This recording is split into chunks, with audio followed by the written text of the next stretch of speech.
Bueno, Pedro Fernández Barbadillo acaba de publicar en Homo Legends, un libro, Los Césares del Imperio Americano, que conviene recordarlo. Recuerdo un libro de Raymond Aron, La República Imperial, que está en Alianza Bolsillo, para entender la naturaleza del régimen de Estados Unidos, sin lo cual no se entiende absolutamente nada, no solo su propia idiosincrasia interna y tal, sino sobre todo su política exterior, que al fin y al cabo una potencia es lo que nos interesa a los que somos ahora. Bueno, España fue potencia y ahora es impotencia. Pero bueno, don Pedro, muy buenos días. Muy buenos días, don Federico. Bueno, los Césares del Imperio Americano hace referencia a esa condición imperial.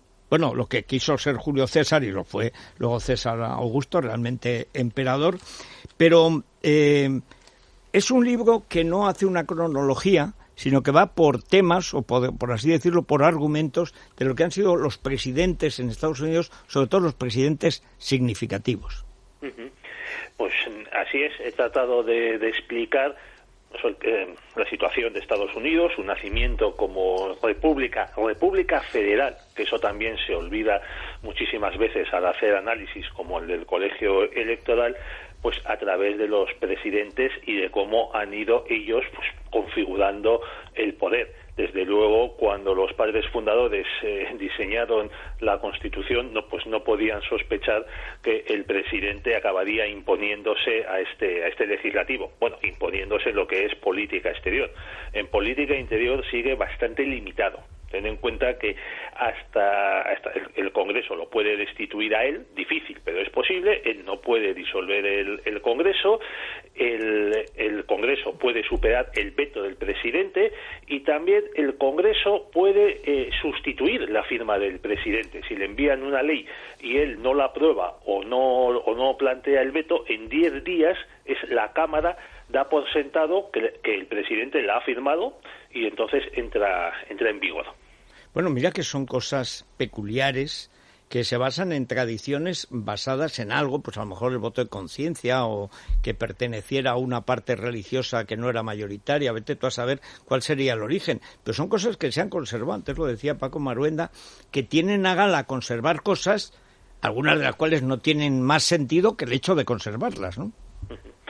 Bueno, es que vamos a ver, Estados Unidos nace, la Constitución se elabora con una desconfianza muy profunda hacia el ser humano. Sí, eso es lo mejor que tiene, sí. Eso es, y las tentaciones de poder absoluto que puede alcanzar. Por ejemplo, este colegio electoral en el que influye tanto el pueblo como los estados. Sin embargo, los colegios electorales, por ejemplo, el que eligió a Azaña, presidente de la República en el 36, se reunió todo al completo, que eran los diputados, más un número similar de cargos elegidos, de concejales, ayuntamientos, además se reunió todo a la vez en el Palacio de Cristal del Retiro. Con el frío que hace. No, eso fue en mayo, pasado muchísimo calor. Bueno, pues tampoco estoy yo muy seguro de que en mayo haga mucho calor en Madrid. Es que aquí en Madrid tiene una idea del clima, en fin. Bueno, pues entonces el colegio electoral, los elegidos, los compromisarios, se reúnen cada grupo en la capital de su estado. Todos el mismo día, eso sí, y es donde emiten los votos y esos votos los certifican las asambleas legislativas de los estados. ¿Por qué no se reúnen todos en la capital del país, en Washington D.C., y ahí emiten sus votos? Pues porque los legisladores no se fiaban de que no pudiese pasar algo, o sea, que un presidente muy potente, que se dio a alguien, por ejemplo, como Andrew Jackson, pues pudiese presionarlos de alguna manera o sobornarlos para que emitiesen el voto a su favor. Por eso se mantienen esa tradición de reunirse cada uno en su capital. Bueno, es que eso está precisamente por el soborno. Bribes, porque es que es verdad que está previsto, lo que has dicho al principio es lo esencial, o sea, la filosofía política que impregna toda la propia República de los Estados Unidos es la desconfianza hacia el poder, porque el poder siempre tiende a abusar, y dice, hombre, siempre, y además la naturaleza humana, como es, que es falible. Los católicos dirán el pecado original, los calvinistas no sé qué dirán, pero lo llevan peor, en fin, mal. es malo, el fuste torcido de la humanidad, que dijo el clásico, pues hay que evitar, como sea, hay que poner contrapesos, las balanzas, las medidas, todas esas cosas tan difíciles de traducir, pero que básicamente se basan en controlar el poder. No solo en el Parlamento, sino sobre todo la ley. Que la ley esté por encima del poderoso en cada sitio. Eso nos ha llevado a una situación, ya animo a que entréis en el debate, que a mí, cuando he vivido en Estados Unidos, no me gusta nada, que es la dictadura de los abogados. Es decir, en la práctica, la dictadura de la ley, que es necesaria en Estados Unidos, porque es un país hecho de aluviones de inmigrantes, con razas, religiones, procedencias distintas, con una tendencia a la violencia natural cuando se mezclan comunidades fuertes, además con unas identidades tan fuertes como irlandeses, escoceses, alemanes, ingleses, de gente acostumbrada a pegarse.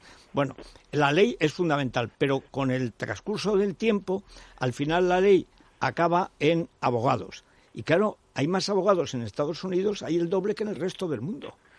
Bueno, yo creo que eso se debe en parte a lo que empiezan a hacer los demócratas, sobre todo Lyndon B. Johnson, en los años 60, con la Gran Sociedad, que es crear un enjambre de legislaciones, de regulaciones de todo tipo, que van desde el medio ambiente hasta las cuotas en la administración federal y las cuotas para las empresas que contratan con la administración federal.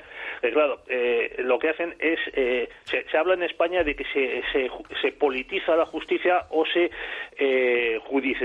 judicializa la política. Bueno, en Estados Unidos lo que se ha hecho con todas estas legislaciones y este victimismo de las diversas comunidades que muchas veces son inventadas es dar un poder inmenso a los abogados. Cuando alguien se siente oprimido, vejado, discriminado, pues lo que hace es plantearte un pleito.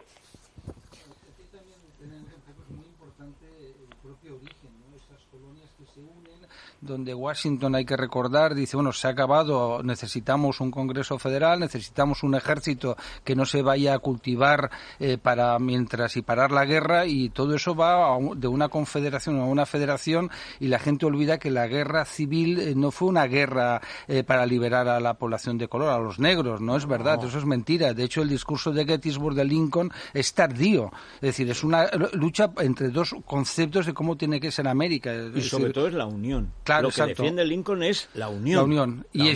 Y por eso tarda en hacer ese famoso discurso de Gettysburg, ¿no? Entonces, claro, todo ese concepto del aislacionismo americano, y luego no olvidemos que es muy importante que los que forman Estados Unidos vienen huyendo de Europa, es decir, ese concepto de rechazo. Por eso Roosevelt pues tiene que hacer la ley para poder conseguir dar armas a ingleses y rusos, ¿no?, para hacer frente al nazismo, y además en 1917 por fin se entran en la guerra, pero es que les cuesta mucho porque ellos desconfían profundamente de Europa, es decir, tienen un rechazo, es que han huido de las persecuciones religiosas, de las guerras civiles, de las guerras entre países, ¿no? Y del pecado, de todo, han huido de todo, ¿no?, con religiones diversas. Entonces, claro, la mentalidad estadounidense, que nosotros, con esa arrogancia infinita que tenemos los europeos, los miramos con desprecio y te quedas como sorprendido. Si ellos son tan europeos como nosotros. Eso primero, ¿sabes? Pues eso es como si piensas en América. Dice, vamos a ver, ¿cuál es la diferencia entre un argentino y español? Pues que son un poco más italianos que nosotros. Sí, el acento. Pero, bueno, y que han dado un papa espantoso como Bergoglio, pero bueno, eso es que ha salido ahí el Cheminga Dominga, o sea, que eso es grave. Sí, Bergoglio, que no está nada mal. Para compensar a Messi salió, el peronismo. Ese papa populista, hijo de Perón. Yo creo que se ha vuelto loco. En los ojos que tenía el otro día eran de loco. A mí me da miedo, con fíjate. Con un poco de suerte todavía va a morir antes que Ratzinger, y vamos a tener a Ratzinger, que yo lo dejaría mientras viviera, santo, sabio y tal, que siga Ratzinger. Es un personaje nefasto. Mira, ayer me decían, una persona dice, pero ¿cómo es tan crítico? No, era una de mis hijas, perdón, una persona me decía, papá, pero dije algo de papa, ¿no? Digo, no, yo que soy creyente y católico razonable y tal, es que este es un papa que solo gusta a los ateos. Es como muy llamativo, es decir, todos mis amigos que no son creyentes son fervorosos defensores de él. Pedro Sánchez. Sí, claro. Pablo Casado ahora, que se ha hecho rojo, Pablo el Rojo. No, tampoco está en rojo, pobre Pablo. La preocupación básica es combatir a Vox, igual que los podemitas. Se va a estrellar a este paso, porque en tu tierra, en Cataluña, las próximas elecciones van a ser más delicadas para Casado que para ningún otro. Bueno, es que Casado tendría que tener en cuenta una cosa, es que pase lo que pase, Vox está ahí y va a sacar Hombre, yéndole mal sacará 45 diputados, yéndole bien llegará a 60 o los que sean. Vamos, digo como ejemplo, ¿no? Sí, es sí. decir, Sí, es igual la cuidado, cifra, ¿no? Pero cuidado. Y lo va a necesitar, es que es imposible que el PP saque mayoría él solo absoluta. Por tanto, si tú necesitas saber, lo que has de hacer es marcar tu territorio y dedicarte a Ciudadanos, al PSOE. Yo es lo que haría, Vamos, ¿no? Pero vamos bueno. a dejarnos de... Vamos a ir a Trump, Bertrand, que es tan educado, que, en fin.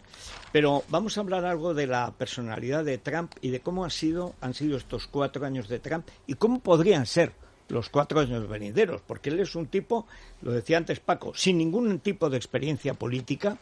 Tenía la experiencia de las cenas estas donde se da dinero a los ricos, más con Clinton que con estos, pero simplemente porque los Clinton tenían mejor maña para pedir. Bastante le importaba a Clinton de dónde venía el dinero, etcétera. Pero estos 4 años han sido muy, muy difíciles, sobre todo con la presencia china ya, con una gran potencia militar en el Pacífico, política, diplomática, económica, etcétera. Encima, con el virus.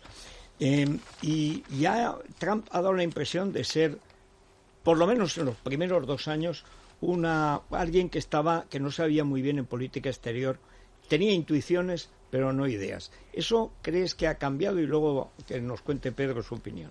No, yo creo que sí, lo de la intuición, sin la menor duda. Él ha conectado primero muy bien con digamos, las bases populares en Estados Unidos que se sentían muy abandonadas, no solo por Washington, pero por todo lo que representa la costa este, o sea, por los grandes medios. Y esos grandes medios además se lo han cobrado muy caro porque no han parado en los últimos 4 años. Si se revisa en el New York Times y bueno, las grandes cadenas de televisión como CNN, CBS y los demás, se ve una campaña sistemática contra Trump. Y yo creo que esto le ha dado más popularidad a Trump. Y él ha seguido precisamente aprovechando esas campañas. Porque no hay nada que más le guste a Trump y más le pone que ese tipo de ataques incesantes de parte de todos esos sectores. Entonces yo creo que, y ahí está el gran error, no solo de las encuestas, porque siempre se habla de las encuestas, pero la realidad son los medios, primero algunos de ellos que han pagado las encuestas, y los medios han cultivado esta imagen que Trump estaba ya cada vez más desconectado de la realidad y que iba a perder las elecciones y que no había de otra. Yo creo que eso es muy importante para entender lo que ha pasado. No es el único país donde pasa ese tipo de cosas, donde finalmente la gente no dice en las encuestas realmente para quién van a votar. Eso lo hemos visto. Yo tengo un precedente realmente fascinante que es el de Nicaragua en el año 90, cuando todo el mundo decía que iba a ganar los sandinistas iban a arrasar, sí, y perdieron. Violeta Chamorro arrasó. De contar los votos. Sí. Ahí fue. Entonces tenemos esos casos que ya uno de los primeros casos que he conocido donde se ve la distancia que hay entre las encuestas y los medios y realmente los votantes. ¿Y qué importancia tienen los directores de campaña? Porque es una figura, ¿no?, que aparece en todas las series americanas de televisión. Bueno, y francesas, la de Les Hommes à l'Ombre, bueno, que incluso... es una serie magnífica, hay que decir, basada un poco en la idea de Macron, de cómo se consigue que alguien que no tiene nada ni partido, siendo el segundo en todas, llegue al final y pueda ganar, que es fascinante. Estás mucho más al tanto que yo, porque yo la única que he visto de esas es el Baron Noir. Pero bueno, ese también.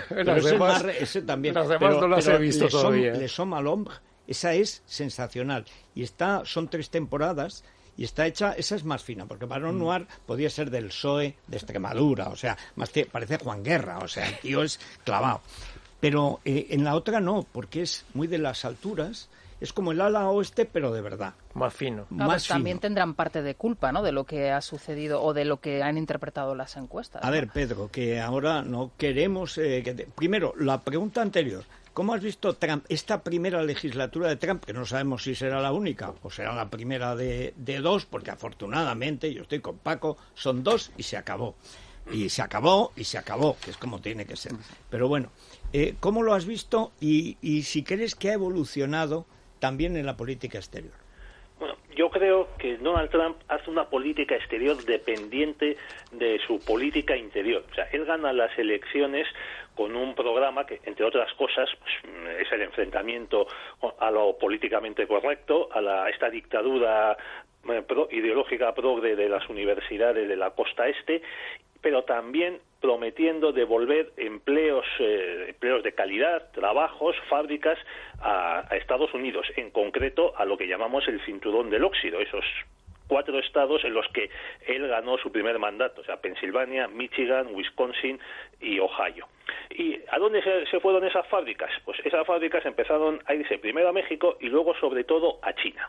Por eso, desde el primer momento, él hace un enfrentamiento con China y le dice a los chinos comunistas, que eso lo dices tú constantemente. Sí, es que claro, porque con Taiwán no hay problema. Eso es. Él está a favor del libre comercio, pero oye, un libre comercio entre iguales. Y no puede ser iguales, pues Estados Unidos o España o Alemania, con sus legislaciones laborales, medioambientales, con sus derechos fundamentales, que con la China comunista, donde al que chista en la cola, pues le sacan a dar un paseo, no sabemos si vuelve, pero probablemente no, y donde mucha gente, muchos de estos plutócratas han llevado ahí sus fábricas, pues para seguir haciendo negocios con los chinos muy baratos, porque les ofrecen mano de obra barata y sobre todo que obediente, que no esclava, chista. Mano de obra esclava, sin derechos sindicales ni cosa parecida, claro.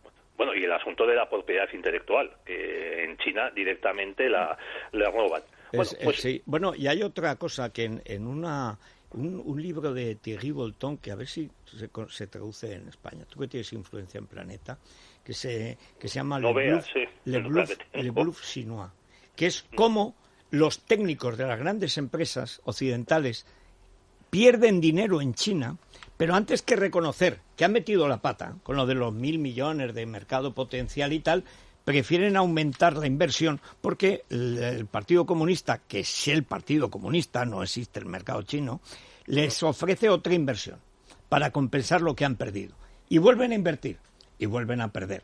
Y ya calcula Thierry Bolton, que tiene además una trilogía sobre el comunismo extraordinaria, que es el que hizo el primer seguimiento del dinero de Etiopía, que es eso está traducido al español, Silencio se mata, es la Live Aid, dice, bueno, ¿cuánto dinero ha llegado a Etiopía? No llegó ni un centavo de dólar, llegó a los pobres. Es más, los sacaban de su sitio para pedir más dinero, sacando otra vez al negrito con moscas en la televisión. Es un libro estremecedor. Bueno, pues Bolton cuenta cómo a los 10 años, porque está calculado, ya a los 10 años ya es lo máximo que aguanta en pérdidas una empresa occidental, y echan al ejecutivo que puso el dinero en China, dinero que nunca recuperarán, y si tenían una patente, por supuesto la han perdido. O se la han robado los chinos o la han copiado. Pero desde luego, olvídate, las empresas que pueden estar haciendo dinero allí, solo pueden hacer allí. Como quieran llevarse su dinero, ya no es suyo. Esto es todo una trampa. Bueno, pues esa China no puede ser un socio comercial en igualdad de condiciones que Occidente, bueno, que Canadá, que Estados Unidos, que los países europeos, que la Unión Europea. Y contra ese país, pues, Trump ha tomado medidas de guerra comercial que han sido recibidas con alaridos de escándalo por parte de los bienpensantes de costumbre y en el grupo de Davos. Pero a cambio lo que ha hecho ha sido que muchas de estas empresas vuelvan a instalar fábricas en Estados Unidos. Bueno, también ha bajado los impuestos que había a la repatriación de capitales, con lo que a su vez han regresado capitales a Estados Unidos. O sea, en 2019 estaba subiendo la hora de trabajo no solo de los más cualificados, sino de los menos cualificados. Entre ellos, pues gran parte de la minoría de la comunidad negra e hispana, que es lo que explica, en parte, es uno de los factores que explica que haya habido este voto de más a Trump por parte de los negros, que son es la comunidad, el grupo que vota en bloque al Partido Demócrata, presenten a quien presenten. O sea, más del 90% suele votar al Partido Demócrata pues desde hace unos 20 o 30 años. Ahora vamos a ver en las encuestas y los estudios que se hagan a partir de estos días que probablemente se confirmen lo que se decía, que más del 20% del voto negro ha ido a Trump. Bueno, y el aumento del voto hispano, pero mucho mayor todavía en muchos estados. Lo último que tenemos, el último dato, y ahora nos iremos a Noguela porque a algunos se les va a caer el pelo. Prácticamente las bolsas se han hundido porque se prevé varios meses de debate judicial, etcétera. Para enero estaría hasta enero, ya... Pero claro, ¿quién espera hasta enero con los negocios? Y estamos a principios de noviembre. Bueno, ese es el sueño de Nancy Pelosi. Probablemente los demócratas vuelvan a ganar la Cámara de Representantes y reelijan a esta señora, pues que tiene 80 años, 80 años, y pretende sustituir a Donald Trump. Entonces, según la Constitución de Estados Unidos, si no, bueno, y las enmiendas, si no hay una mayoría en el colegio electoral, una mayoría absoluta a favor de un candidato, la elección pasaría a la Cámara de Diputados. Y mientras se decidiese todo este asunto, porque el presidente... Tendría un ratito la presidencia. Sí, señor. El presidente y el vicepresidente cesan automáticamente el 20 de enero. Unos días antes se ha constituido la Cámara y el Senado nuevos. Entonces Nancy Pelosi se hace la ilusión de que si el 20 de enero ella pueda ser presidenta en funciones. O sea que la que está atizando seguro más que Trump es ella. Ella, sí, que es más mala que un dolor. Yo la vi el día en que hinca la rodilla y se tiran 7 minutos pidiendo perdón. ¿A quién? ¿A quién? ¿Por qué? ¿Qué ha hecho ella? ¿Ha matado a algún negro? O sea, ¿qué ha hecho ella? Bueno, y además, contra España y contra Colón, defiende que se carguen las estatuas de Colón. Dice que lo siente mucho por su ascendencia italiana. Pero si Colón era un empleado de la corona de Castilla, si Italia no existía, pero que tiene que avergonzarse. La tía payasa...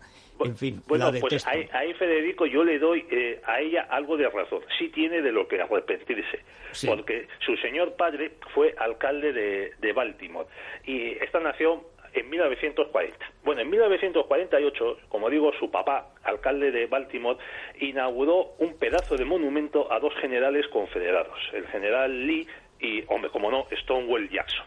Sí. Y a esta inauguración asistió doña Nancy con sus 8 tiernos añitos. Encima el padre dijo... O sea, dijo, que se pelea con el padre ahora, a los 80. Pues ya ves que sí. Es muy malo. Y encima el padre dijo que todos los norteamericanos tenían que tomar ejemplo de la fortaleza y de la dureza de carácter de estos dos confederados. Claro, por supuesto, el monumento pues ya fue retirado hace unos años y se ha dejado solo el pedestal vacío. Bueno, pues se lo pondrán a Nancy. Bueno, a ver, Noguela. Sí, Noguela Ansule. Conviene recordar. Sí, se les va a caer que tiene mucho éxito sí. Lo de las pestañas. El alargador de pestañas. Bueno, claro, es que ahora y con la mascarilla, fortalecedor de cejas, porque con la mascarilla volvemos a una idea pues árabe de la belleza. Claro. Bueno, y además es para todos, Porque, sí. Claro, tú estarás pensando en las chicas, pero eso sí, para la mirada de los es una manía que tengo desde niño. También. Pero Aguado pensará en Aguado. Sí, claro. Bueno, pues Aguado, además de que necesita Noguela, porque está alopécico total. Pues no digas eso. No, bueno, alopécico no, que está perdiendo mucho. No digas eso, por favor. Veamos que necesita otro trasplante, que lo han trasplantado mal. O sea, no digas eso. Pero sobre todo, claro, como vaya con la mascarita... Pues es que tiene además muy pocas cejas, me he fijado. Bueno, pues son los nuevos productos. Eso tiene esos ojos son de los susto. Nuevos productos de... tiene pocas cejas y pocas pestañas. Entonces, tú ves a Aguado y parece que está continuamente asombrado. Son los nuevos productos de Noguela Ansule, se llama Amazonic. Ese producto que tú dices que es la máscara de pestañas para hacer, bueno, pues que nuestras pestañas sean mucho más largas, estén mucho más fuertes, estupendas para lucir hasta incluso con la mascarilla. Fíjate, con la mascarilla puesta más volumen, diferencia más con Díaz pigmentación. Ayuso, que tiene unos ojazos tremendos. Bueno, pues si quieres ser la chica o el chico de las pestañas bonitas, ahí, y todavía estamos todos a tiempo, bueno, pues en Nouguel Anzulé tienen ahora este producto. Hoy, fíjate, no sé si te estaban escuchando desde primera hora de la mañana, pero nos vamos a ir a Murcia. ¡Hombre! Allí vamos a saludar en Yecla los dueños de My Herbolario, en la calle Colón número 17, porque tienen todos los productos de Nouguel Anzulé. Vamos a recomendarles. Yecla es una de esas grandes poblaciones que eso no me lo sé, pero seguramente Paco entró en guerra con los pueblos vecinos en la Primera República. Yo no sé si Yecla, Jumilla desde luego, Cartagena también, Totana también entró en guerra, Cieza entró en guerra, pero no sé si Yecla entró en guerra con algunos de sus vecinos. Que eso en la Primera República nadie ha hecho todavía la gran historia grotesca de esas guerras ridículas, cantonales. Es incómoda para la izquierda, ¿no? Hombre, es que para los historiadores de izquierdas, izquierdas, la Primera República es un terreno mitificado que cuando entras en ello, yo he entrado pero no en esa profundidad, es espectacular, ¿no? 4 presidentes, el golpe Serrano, en realidad son 5, sí, porque Serrano es presidente del Poder Ejecutivo, siempre se olvidan, siempre ponen la imagen del pequeño, siempre, los 4 presidentes, y luego es una etapa catastrófica, los debates en el Parlamento son disparatados, es todo, vamos, es de esos golpes de Estado General Pavía, y dice, sí, no a caballo, sino en mulas, de entrar ahí, echarlos a patadas a todos y que se vayan. Y no tuvo ni que entrar. Sí, exacto, salieron corriendo todos. Fueron de una gran valentía. A través de Twitter, ningún candidato está en condiciones de autoproclamarse vencedor. O sea, que esto él no corresponde se proclama vencedor a los votantes y, bueno, todo está pendiente. Es que lo ven negro. Eso es que lo ven oscurísimo. Pensilvania, Wisconsin y Michigan. El recuento son esos 3 bueno, estados. vamos a ver, ¿por dónde van los oyentes hoy, Vanessa? Hablabas hace un rato del voto hispano y tenemos testimonio en nuestro contestador en una jornada electoral en la que para los oyentes ha quedado acreditada una vez más la manipulación mediática y la cocina de encuestas. Después de la pausa. Es La Mañana de Federico. Es radio. Es La Mañana de Federico. Es radio. Bueno, Vanessa, a ver qué piensan nuestros oyentes. Pues lo cierto es que no les ha sorprendido lo que se ha vivido esta noche en Estados Unidos, no les ha sorprendido que no coincida con lo que se lleva publicando en la prensa en todo este tiempo, y digo yo que a lo mejor es porque están ya acostumbrados. Yo me hago una pregunta, ¿quién hace las encuestas allí en Estados Unidos? ¿Tezanos? Por favor, no hablen de errores en las encuestas cuando es manipulación, que es lo que todos sabemos, y malas intenciones siempre de los demócratas o de los socialistas o de los que controlan los medios de comunicación, vamos, lo de siempre. Es una vergüenza cómo los medios nacionales aquí en España, empezando por Televisión Española, no han parado de mentir con respecto a Trump. Pero no solamente eso, sino que ahora se hace lo sorprendido. Curioso el paralelismo que existe con España. Allí todos los medios contra Trump, excepto la Fox. Aquí todos los medios a favor de Sánchez. American Fish. Pues yo digo lo mismo, a ver si toman nota. Spanish Fish. No nos queremos dar cuenta de que el principal problema que tenemos aquí es la inmigración pagada por este gobierno sociocomunista para tener sus votos asegurados. Hola, buenos días. Somos cubanas. Queremos que salga Donald Trump. Vamos a votar por Donald Trump. Es como las hermanas Benítez, o sea, esto es una cosa maravillosa. Es que Cuba, por algo ha sido siempre el ojito derecho de España. Mira que ha tenido España países, colonias, reinos y tal, pues la debilidad siempre ha sido Cuba. Pues, pero siempre, o sea... Hablan de los medios en el famoso reportaje que tanto estamos comentando aquí, el otro día lo comentaba Vieito, ¿no? El dilema de las redes sociales de Netflix, donde se habla de la polarización. Ayer dijo Luis Herrero, lo he visto, pero solo he entendido el 35%, creo, el 40%. Bueno, porque es cierto que habla y tiene muchas claves que solo gente muy joven puede llegar a entenderlo, ¿no? Habla de la polarización en los Estados Unidos y hay un momento en donde se introducen pues situaciones semejantes que se puedan estar produciendo en otros países y, por ejemplo, la primera imagen es Pedro Sánchez y España, ¿no? Y es uno de los ejemplos que se pone. Bueno, vamos a recordar que el libro de Pedro Fernández Barbadillo, Los Césares del Imperio Americano, está en Homo Legens y que se puede comprar ya, que es interesante. Pedro, quedamos para dentro de algunas semanas para hablar de tu libro de Esto no estaba en mi historia del Imperio Español. Muy bien. ¿Te parece bien? Estupendo. Oye, déjame que me despida con dos pronósticos sobre las elecciones de Estados Unidos. A ver. El primero es que se va a repetir lo que pasó hace 4 años. O sea, el demócrata gana en el voto popular por un par de millones de Bueno, ahora votantes. está solo en 1, ¿eh? Bueno, yo acabo de ver que son casi 2. Pero bueno, porque están entrando los votos de California, que ahí es donde saca la ventaja el Partido Demócrata. Eso, gana el voto popular el demócrata, pero Trump va a volver a ganar en el colegio electoral. Y segundo, que todos estos pleitos que va a haber pues en Pensilvania, en Carolina del Norte, en Michigan, al final los acabará zanjando el Tribunal Supremo. Por eso yo estaba convencido de que Trump iba a nombrar una juez para sustituir la vacante que había dejado la muerte del anterior. Y ya por último, oye, que el primer candidato que niega el recuento electoral y lo lleva a un pleito es Al Gore en 2000. Eso no lo hizo Nixon en 1960 frente a Con más Kennedy. motivo porque le robaron 2 estados. Le robaron Texas e Illinois. Bueno, pues muchas gracias, Pedro. Y ahí quedan los vosotros. Césares del Imperio Americano. Un abrazo.